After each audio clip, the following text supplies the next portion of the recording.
He was 16, and he thought he knew the shape of a tree. He had grown up among them, the lean pines on the ridge above the creek, the box elders that crowded the bottoms, the single old cottonwood that stood at the bend of the Powder River, like a man who had refused to move for 100 years.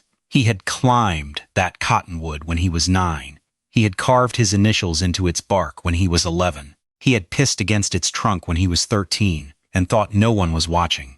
He believed, in the way that boys believe such things, that he understood it. He did not. Caleb Wren did not yet understand a single thing about that tree, and the woman who would teach him was, at that very moment, sitting on a stump in front of her sod-roofed cabin 20 miles east, sharpening a froe with a slowness that suggested she had all the time in the world. Her name was Hannah Lockridge, and the year was 1876, and she had been a widow for 4 years and a mother for 15. And the 2 boys who were left to her, Caleb's cousins, on his mother's side, were the only living things on this earth she answered to. She was 41 years old. She wore her hair in a single braid down her back that had gone the color of iron about her temples. She had a habit, when she was thinking, of running her thumb along the inside of her left wrist, as if checking a pulse she was not sure of. And she had a phrase she repeated, at odd moments, that no one in the settlement of Sage Crossing could make sense of. She would look at a stand of trees, or at the swollen brown water of the Powder in spring, or at a horse's empty eye, and she would say, quietly, almost to herself, "What grows hollow grows safer." No one knew what she meant. Caleb, when he first heard her say it, thought she was simple. He was wrong about that too. He had been sent to her in the fall of that year because his father had been killed in a logging accident up near the Bighorns, and his mother could not feed 5 children on what was left. Caleb was the oldest. Caleb could work. Caleb's Aunt Hannah had agreed to take him for a winter, and perhaps longer, in exchange for his labor and a small share of whatever the homestead produced. He had ridden the 20 miles on a borrowed mule in a drizzle that turned to sleet, and he had arrived at her cabin at dusk with his hands so cold he could not feel the reins, and she had looked at him from her stump and said only, "Put the mule in the lean-to. There's beans inside." She had not stood. She had not embraced him. She had gone back to sharpening her froe. He had hated her by the end of the first week. It was not that she was cruel. She was not. She fed him well, and the bed she made him in the loft was warm enough, and she did not strike him or curse him or speak to him sharply. It was that she did not explain anything, not one thing. She would point at a task and he would do it, and when he asked why, she would either say nothing at all or she would give him an answer that made no sense. "Why am I packing the chaff between these 2 walls, Aunt Hannah?" "Because the chaff doesn't know how to be cold." "Why are we digging this trench in a curve instead of straight?" "Because cold water remembers where it came from." "Why are we leaving this stack of split wood out in the rain?" "Because it has to learn." He had stood there in the rain, looking at the wood, and he had thought to himself that his aunt was, in fact, simple, and that the winter was going to be very long. What he did not know, what the narrator can tell you, because the narrator has seen this before, was that Hannah Lockridge had grown up the daughter of a man who built ice houses for a living in upstate New York, and that she had then spent 11 years as the wife of a man who had trapped beaver in the Wind River Range, and who had learned from a Shoshone woman who had taught him in exchange for a kettle and a bolt of red wool, that the warmest shelter a human being could build in a hard country was not a thing of stone or sawn timber, but a thing of hollow wood and packed earth and still air. The chaff between the walls was insulation. The curving trench was a cold sink, designed to draw freezing air away from the manfoundation by the slow, patient logic of gravity. The wood left in the rain was being seasoned in a particular way that her husband had insisted produced cleaner burning coals. Though whether that was true or whether it was simply something he had believed, Hannah was not certain, and she had kept doing it anyway out of a kind of grief she would not have named. She did not tell Caleb any of this. She had her reasons. The first was that she did not trust him yet. The second was that she had learned, in raising her own 2 sons, that a boy who is told the reason for a task will argue with the reason and forget the task, while a boy who is given only the task will, sooner or later, work the reason out for himself, and that the reason worked out alone is the only kind that ever stays. The third reason was that her husband had taught her this way, and she could think of no better tribute to a dead man than to use his methods on the boy he had never met. Caleb did not know any of that. He only knew that his aunt was strange. and that the work was constant, and that the other settlers in Sage Crossing, when he saw them on the rare trips into town for salt and coffee, looked at his aunt with a particular expression that he came, by November, to recognize as the look people give to someone they have agreed, silently and as a community, to consider beyond help. There were two men in Sage Crossing who made this clearest to him.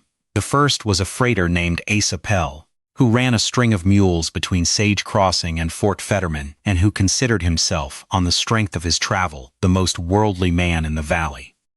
Pell would see Hannah at the general store and he would tip his hat with exaggerated courtesy, and then, the moment she turned her back, he would catch the eye of whoever was nearest and roll his own eyes in a slow, theatrical circle that always got a laugh. He did not hate Hannah. He found her funny. That was worse, in its way, than hatred. The second man was the settlement's blacksmith, a Welshman named Glyn Reese, who had been close to Hannah's husband in the years before his death, and who had, by some private logic Caleb never fully understood, taken his friend's passing as a personal slight against good sense. Reese believed that Hannah's husband had died because he had spent too much time with Indians and trappers, and not enough time with proper Christian men, and he believed that Hannah was continuing this error. And he expressed this belief, when he expressed it at all, in the form of long aggrieved sighs and a refusal to look her in the face. Caleb saw all of this. He absorbed it the way young men absorb the prejudices of older men they wish to impress. And one afternoon in late November in the back room of the general store, when Asa Pell was holding court and three other men were laughing, Caleb heard himself say a thing he would remember for the rest of his life. Pell had been describing, with elaborate gestures, the curving trench Hannah had dug behind her cabin. Pell had seen it from the road and considered it the funniest thing he had encountered all season. And he had said, "She's digging moats now, boys. Moats. To keep the cold out, I suppose. Or maybe the Lord himself if he comes calling." And the men had laughed. And Caleb, 16 years old, wanting to be one of them, had said, "She talks to the wood too. Says it has to learn." And the laughter had doubled. And Asa Pell had clapped him on the shoulder and said, "Boy, you've got the worst posting in the valley, and you bear it well." And Caleb had felt, for the space of about 10 seconds, like a man. He had ridden home in the dark that evening, with the laughter still warm in his chest, and he had come into the cabin, and his aunt had been standing at the table cutting an onion, and she had looked up at him, and she had looked at him for a long moment, and she had said nothing at all, and he had understood, in a way he could not have articulated, that she knew.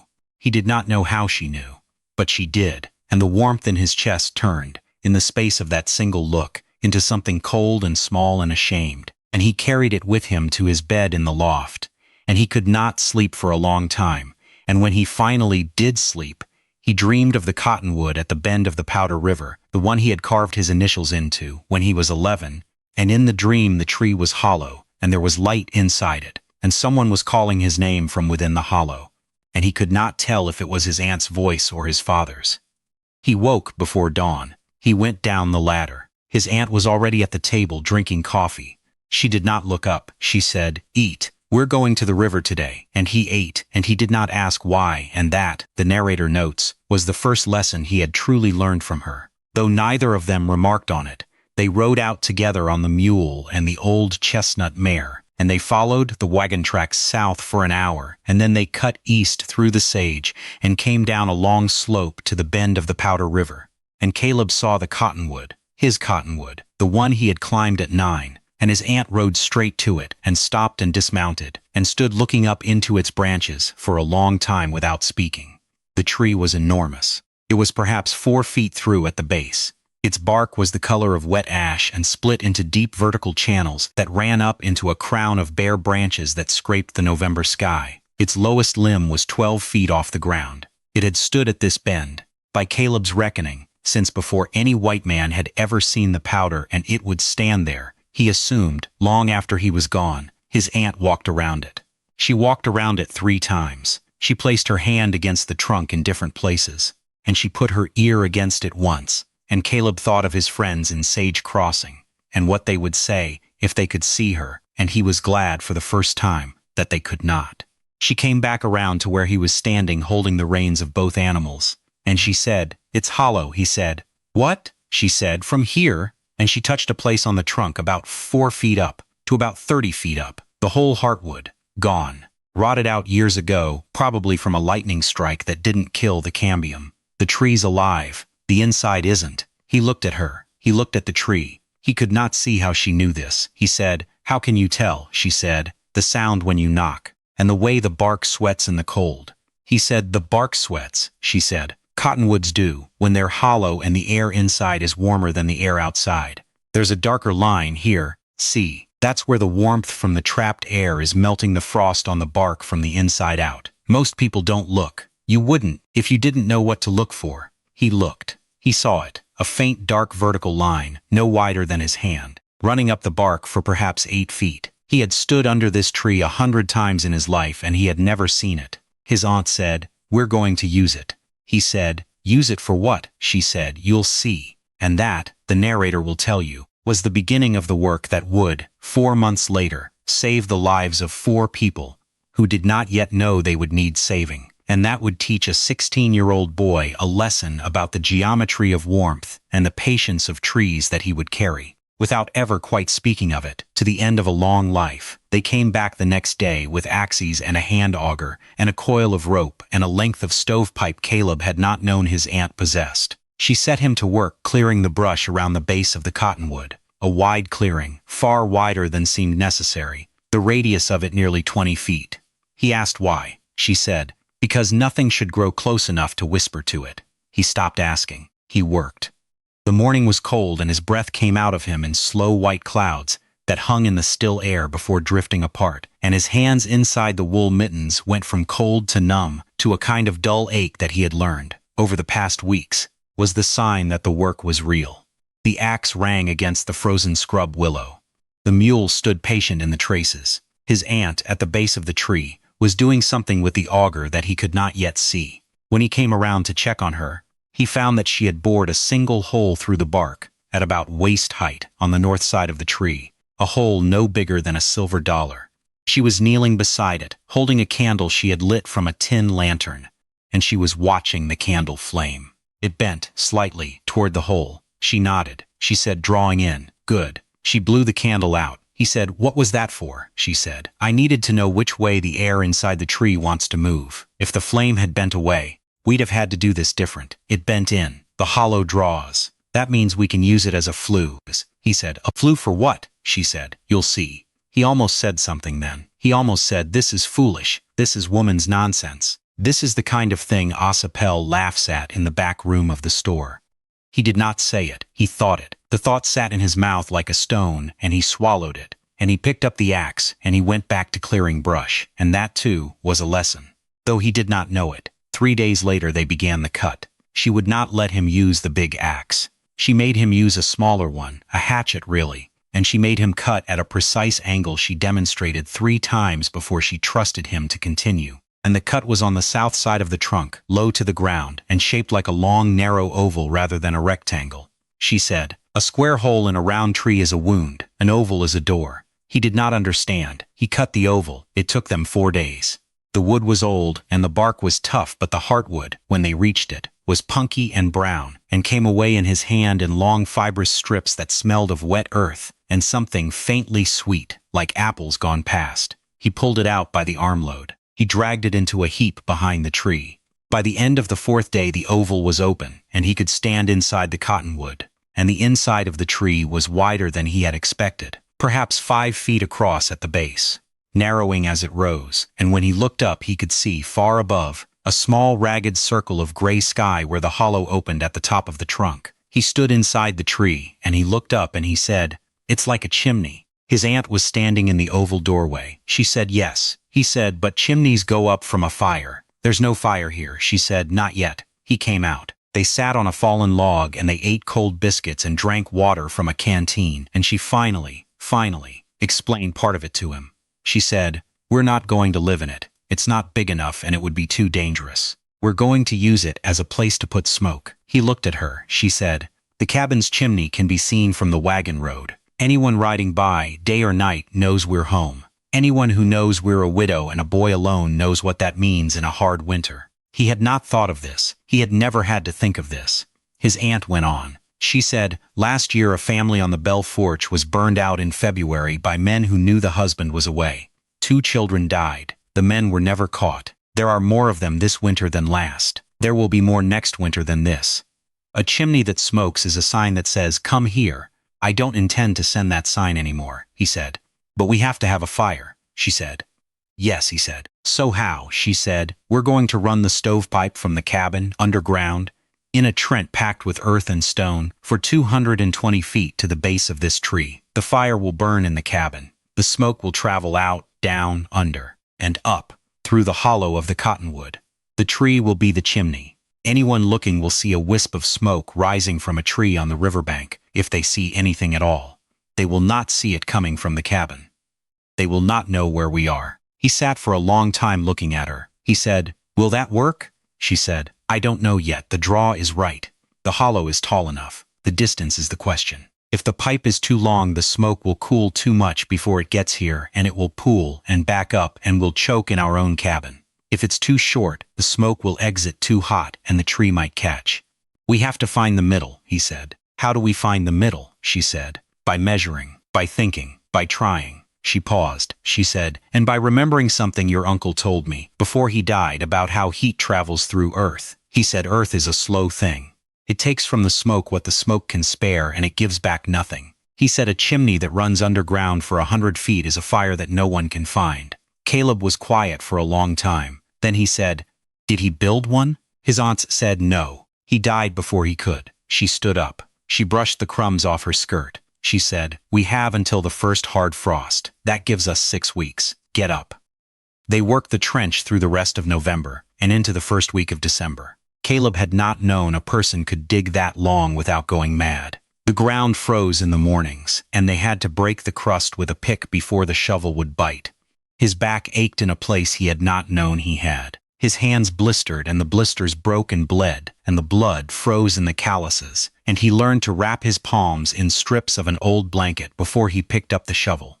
The trench ran from behind the cabin, down the long slope, through a stand of box elder, across a low draw, up the far side, and along the bank of the Powder to the base of the Cottonwood, 220 feet, 3 feet deep. His aunt walked the line every morning, with a length of string and a small spirit level she had inherited from her father, and she checked the grade, and twice she made him dig a section deeper, and once she made him fill a section in and start over because the slope was wrong. She said, "Smoke wants to rise. We are asking it to travel sideways. We will not also ask it to climb." He did not understand the physics of it. He understood the shovel. At night he was so tired he could not eat. He would sit at the table, and his aunt would put a bowl of stew in front of him, and he would stare at it and try to remember how a spoon worked.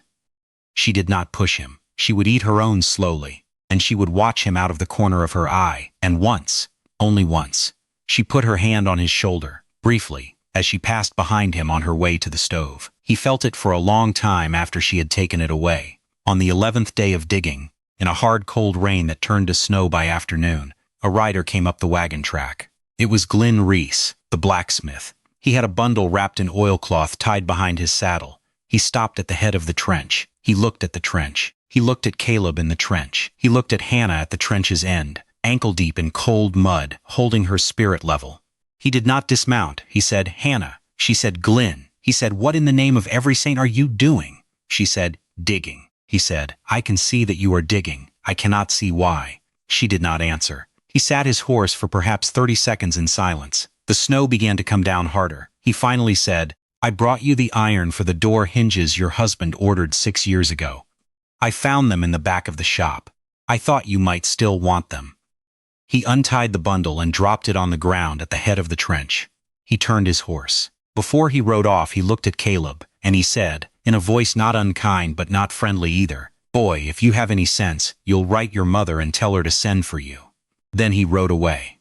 Caleb stood in the trench and watched him go, and the snow gathered on his shoulders, and he did not write his mother. That night his aunt unwrapped the bundle of iron at the table. She turned each piece in her hands. They were hinges, beautifully made, 6 matched sets, the work of a man who had cared about his work. Her face did not change. She said only, "He remembered." Then she wrapped them again and put them in the chest at the foot of her bed. The pipe came in mid-December. It was a freight order she had placed in August. Caleb had not known about it, and it arrived on Asa Pell's mule string from Fort Fetterman in 12 sections, each section 6 feet long, each section heavier than a man should have to carry alone. Pell pulled up at the cabin with the load, and he climbed down off his lead mule, and he stood looking at the trench, which was by then nearly complete, and he began to laugh. He laughed for a long time. He laughed in a slow, shaking way, with his hands on his hips, and he kept saying, between breaths, 200 feet of stovepipe. Hannah. Hannah, his aunt paid him in coin and signed his receipt and did not look at him. As he was leaving, Pell looked at Caleb, who had laughed with him in the back of the store 3 weeks earlier, Caleb who had called him a man, and Pell said, "You still bearing it well, boy?" And Caleb did not answer, and Pell laughed again and rode off, and Caleb stood looking after him with the iron taste of his own shame in the back of his throat. They laid the pipe in the trench across 3 days. Hannah had Caleb pack the joints with a mixture of clay and ash and chopped horsehair that she made up in a tin bucket, and that smelled, when it was wet, like nothing he had ever smelled before. She said, "It seals when it dries. It breathes a little. It won't crack when the pipe shifts in the frost." Each joint took an hour. Each joint had to be perfect. At the cabin end, she had Caleb cut a hole in the back wall, low and close to the floor, and she fitted an elbow joint and brought the pipe up into the cabin and connected it to the back of the stove, a small cast-iron box stove that had been her husband's pride. At the Cottonwood end, she had Caleb run the pipe up through the bottom of the tree's hollow and clamp it with a brace she had Glenn Reese make for her on a separate trip into town, to the inner wall of the hollow about 4 feet up from the ground. The pipe ended there. Above the pipe's mouth, the hollow of the tree rose unbroken for nearly 30 feet to the open crown. The smoke, when they lit the stove, would flow down the trench, up into the tree, and out into the sky through a hole that was, from any distance, indistinguishable from any other cottonwood in the valley. They lit the test fire on the 22nd of December. Caleb sat in the cabin with his aunt and watched her strike the match. She put it to the kindling. The kindling caught. She closed the stove door. She waited. They both waited. Caleb did not breathe. After perhaps 30 seconds, a faint coil of smoke escaped the seam of the stove door. Hannah frowned, leaned forward, and pressed the door tighter, and then the draw caught, and the fire began to roar in the small box, and the cabin began to warm. And Hannah stood up and put on her coat and walked outside without a word, and Caleb followed her, and they walked together the 220 feet down the slope, through the box elder, across the draw, up the far side, along the bank of the Powder, to the base of the Cottonwood. The sun was setting behind them.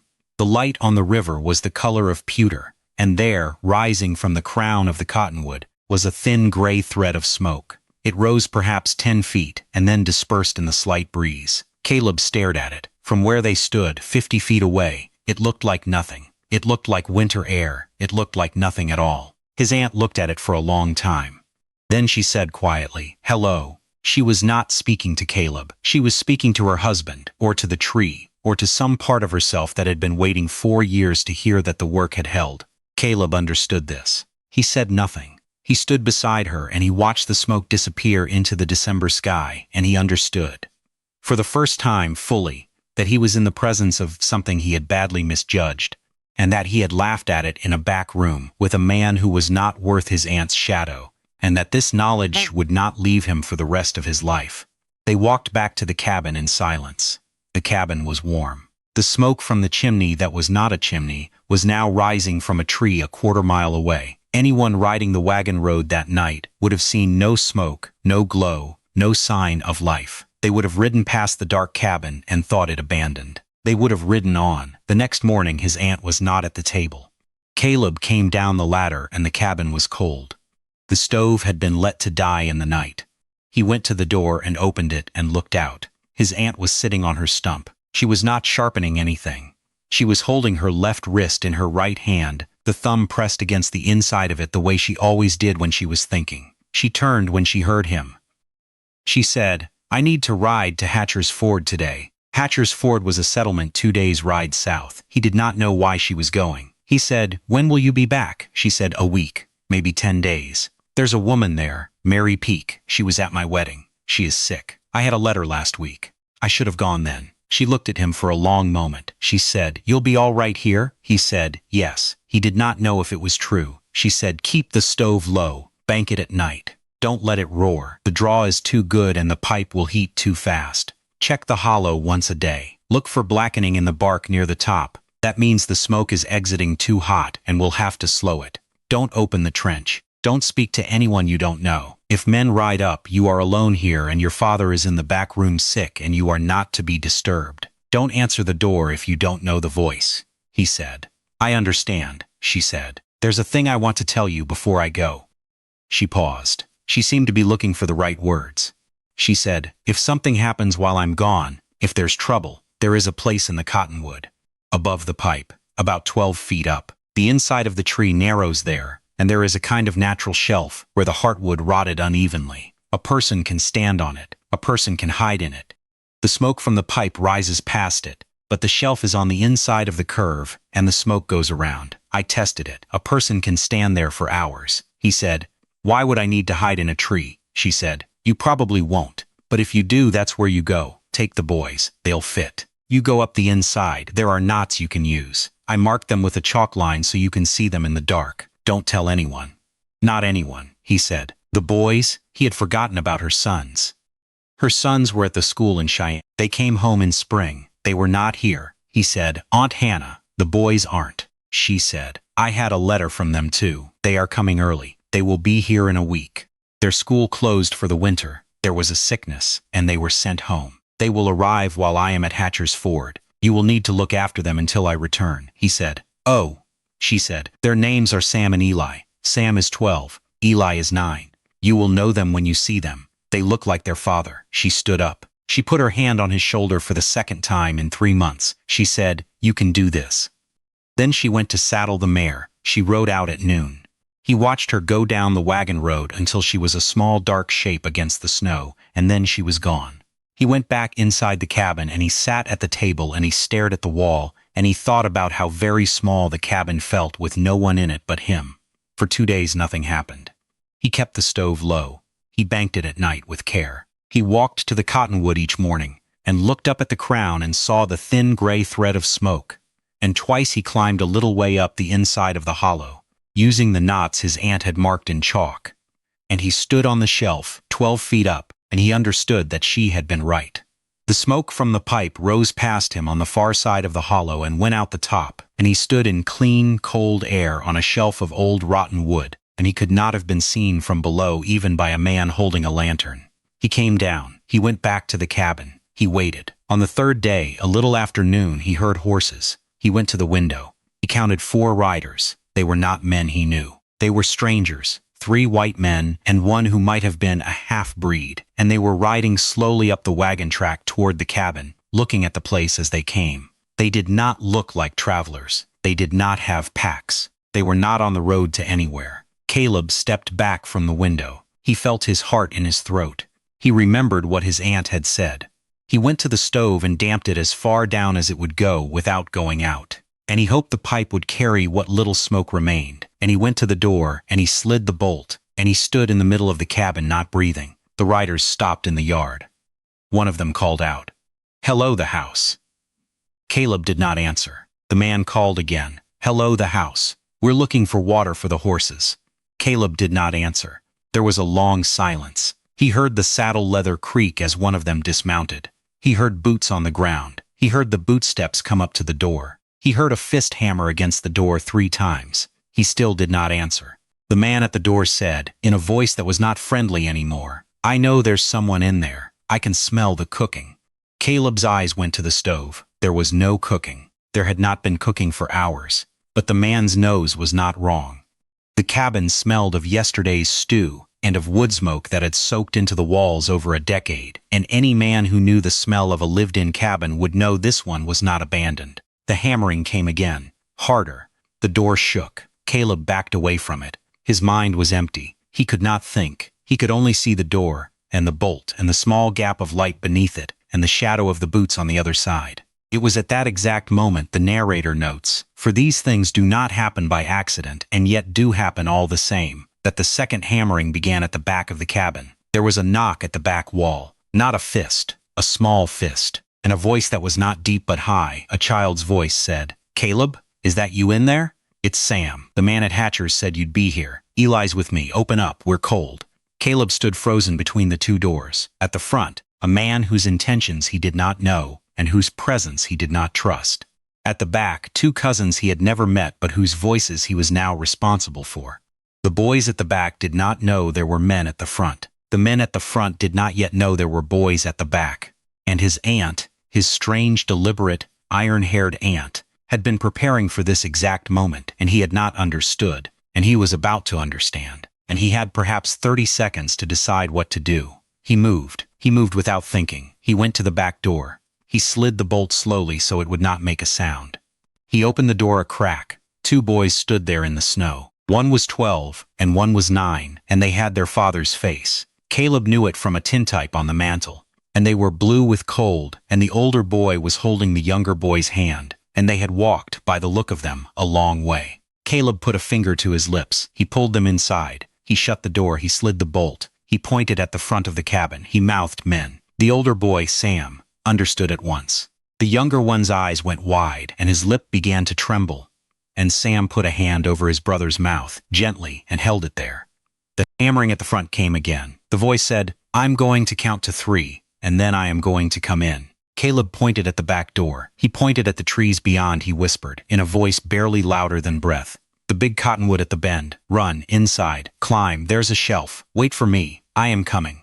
Sam nodded. He took Eli's hand. They slipped out the back door. Caleb watched them go. Two small shapes against the snow, running through the box elder, down the slope toward the river. He closed the door. He bolted it. He turned back to the front. The voice said, 3. The door splintered on the second kick. Caleb had moved by then, moved without a plan, only an instinct, and he was at the trapdoor in the floor that led to the small root cellar his aunt had dug beneath the cabin, and he dropped through it and pulled the trapdoor shut over himself just as the front door gave way. He lay on his back in the dark on the cold packed earth, and he heard 4 sets of boots come into the cabin above him.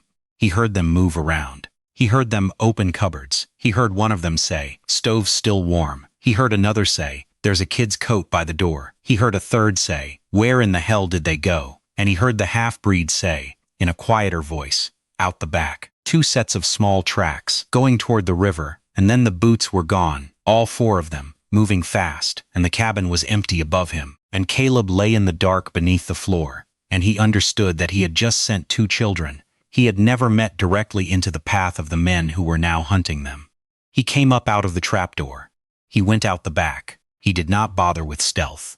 He ran. He ran down the slope through the box elder and across the draw and up the far side and along the bank of the Powder, and his lungs burned and his legs were on fire, and he ran with the desperate gracelessness of a boy who knows he has made a terrible mistake. As he ran, he could see, ahead of him, the 4 riders. They had remounted. They were following small tracks in the snow. They were perhaps 200 yards from the cottonwood. The boys' tracks led straight to it. The narrator pauses here, because this is the moment in the story where everything Hannah Lockridge had built.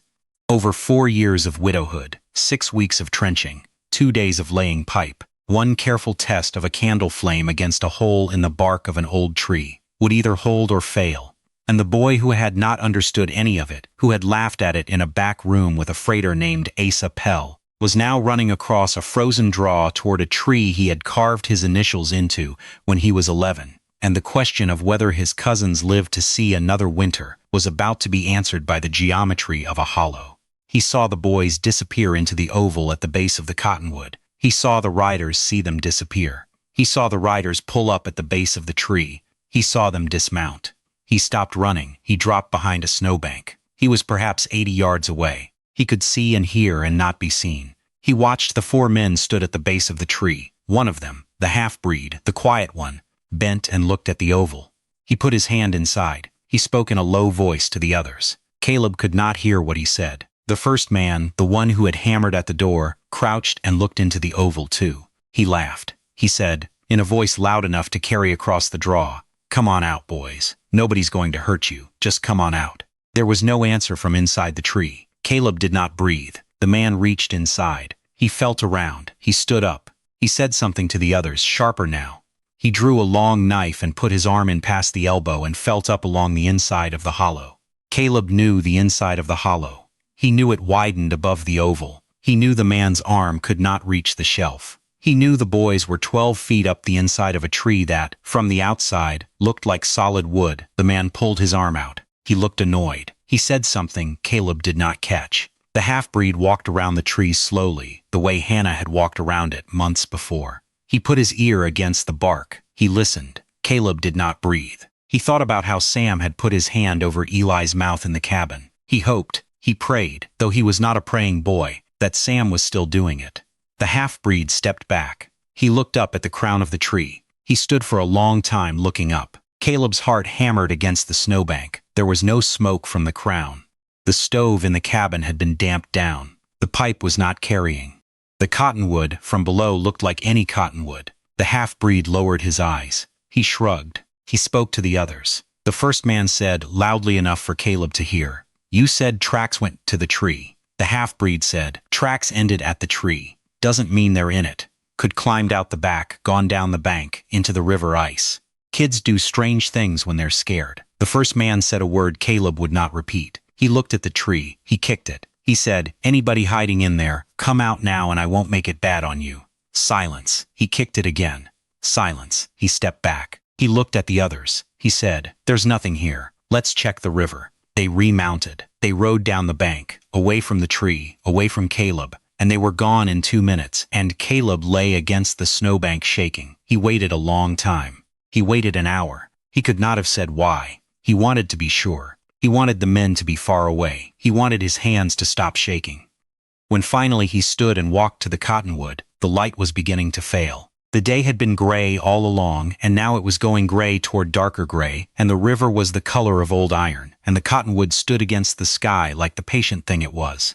He came to the oval. He put his head inside. He said softly, "Sam, Eli, it's Caleb. They're gone." There was a pause. Then, from 12 feet above him, a small voice the older boys said, "Are you sure?" Caleb said, "I am sure." He heard movement. He heard scraping. He heard a small body coming down the inside of the tree, finding the knots slowly, carefully. Sam came out of the oval first. His face was streaked with soot and snot and tears, and he was holding himself very stiffly like a boy who has decided that he is not going to cry no matter what. Eli came out after him. Eli was crying. Caleb did not know what to say. He knelt in the snow. He put his arms around both of them. He held them for a long time. He did not speak. There was nothing to say. They went back to the cabin together. The front door was off its hinges. The cabin had been gone through, but not, Caleb saw with relief, destroyed. The men had been looking for something specific. People, probably, or food they could carry, and not for the satisfaction of damage. Caleb propped the door up and braced it with the table. He built up the stove. He put a kettle on. He fed the boys cold biscuits and warm broth, and he sat with them at the table and he listened to Sam tell, in a voice that gradually steadied, about the walk from Hatcher's Ford, about how a man with a wagon had brought them part of the way and then turned off, about how they had walked the last 6 miles alone, about how they had reached the cabin and knocked, and how Caleb had pulled them inside. And Caleb sat and listened and thought about the men, and the tree, and the smoke that had not been there, and his aunt, and what he was going to tell her when she came back. She came back 5 days later. The boys were asleep in the loft. Caleb was at the table mending a tear in his coat by the light of a single tallow candle. He heard the mare in the lean-to. He heard the boots on the porch. He went to the door. He had braced it shut so that it could be moved, but not easily. He moved it. His aunt was standing there. She looked tired. She looked older than she had 5 days before. She looked at the door, at the splintered frame, at the broken hinges. She did not say anything. She came inside. She sat at the table. He brought her coffee. She drank it. She did not ask. He told her. He told her all of it, from the beginning. The riders, the knock, the boy's arrival, the cellar, the run through the draw, the cottonwood, the half-breed looking up, the lack of smoke from the crown, the men riding off, the boys coming down out of the tree. She listened. She did not interrupt. When he was done, she was quiet for a long time. Then she said, "Show me the door tomorrow. We'll need to fix it before the next storm." He said, "Aunt Hannah." She said, "Yes." He said, "I am sorry." She looked at him. She did not pretend not to know what he meant. She said, "I know." She stood up. She put her hand on his head, briefly, the way a woman touches a thing she is not sure she will see again. She said, "Go to bed." He went to bed. He did not sleep for a long time. He lay in the loft and he listened to his aunt move around the cabin below, banking the stove, washing her cup, taking off her boots. sitting down in her chair by the fire. He listened to the small, ordinary sounds of a woman home from a journey. He thought about how he had laughed at her, and how she had built a chimney inside a tree, and how 4 men had stood at the base of that tree and looked up and seen nothing, and how his cousins were asleep in the loft beside him because of a candle flame his aunt had watched bend toward a hole in the bark of a hollow trunk. The winter went on. It was a hard winter and a long one. The stove burned every day, and the smoke went down the trench and up the tree and out into the sky from a place no one would ever think to look. Twice more in January, men rode up the wagon track and saw the dark cabin and rode on. Once in February, a freighter, Asapel himself, stopped to water his mules at the trough and stood looking at the cabin and said to his lead man, loudly enough that Caleb heard it through the wall, "I think the Lockridge place is finally abandoned. Pity." She was a tough old bird, and Pell rode on, and Hannah, who had also heard it, sitting at the table with a piece of mending in her lap, did not look up. She only smiled slightly, and ran her thumb along the inside of her left wrist. In the middle of March, when the river ice began to break and the first geese came back, Hannah took a fever. She had been coughing for a week. The fever came hard and fast. By the 3rd day she could not stand. By the 5th day she could not eat. By the 7th day she could not speak above a whisper. Caleb sat by her bed. He held her hand. Sam and Eli stood in the doorway, white-faced. There was no doctor close enough. There was nothing to be done. She died just before dawn on the 9th day. The last thing she said to him, and she said it with her eyes closed, in a voice he had to lean down to hear, was, "What grows hollow grows safer." He did not understand it any better in that moment than he had the first time he had heard her say it. But he nodded. He kissed her forehead. He sat with her until the light came. They buried her on a hill above the cabin, where she could be seen from the road. Sam and Eli helped him dig. The ground was still half frozen. It took them 2 days. They put a stone at her head. There were no words on it. They did not know what words to put. Caleb stayed at the cabin through the summer, working the small garden Hannah had planted, looking after the boys, writing letters to their grandmother in Iowa, arranging for them to be taken in. They left in September. He saw them off on the freight wagon to Fort Fetterman, and he watched the wagon go until it was a small dark shape on the horizon, and then he walked back to the cabin alone. He spent that last winter at the place by himself. He kept the stove banked low. The smoke went down the trench and up the tree. No one came. In the spring he sold the homestead to a man from Nebraska who paid him fair, and asked no questions about the strange trench in the back 40. Caleb did not explain. He took the money. He bought a horse. He rode south. He lived a long life. He married, late, and had 4 children, and he built a house with his own hands on a piece of ground in southern Colorado, and the house was not remarkable except for one thing, which was that its chimney did not rise from the house. The chimney ran underground for 140 feet and came up inside an old hollow juniper at the edge of the property. His wife asked him, once, why he had built it that way. He looked at her for a long moment, and he ran his thumb along the inside of his left wrist, a habit he had picked up he did not remember when, and he said, "What grows hollow grows safer." She did not understand him. She did not press. He never explained it to anyone. He did not have to. He died at 83. His sons buried him on a hill above his own house, where he could be seen from the road. The stone at his head was small and unremarked. It said only his name and his dates. The chimney of the house continued, for many years after his death, to carry smoke down through the earth and up through the heart of a hollow tree, and no one who passed on the road ever saw smoke rising from the house, and no one who passed ever knocked, and the family lived undisturbed, as Hannah Lockridge had once intended for her own. Wisdom doesn't always arrive in time to be thanked, but it arrives. If this story stayed with you, the next one is already waiting by the fire.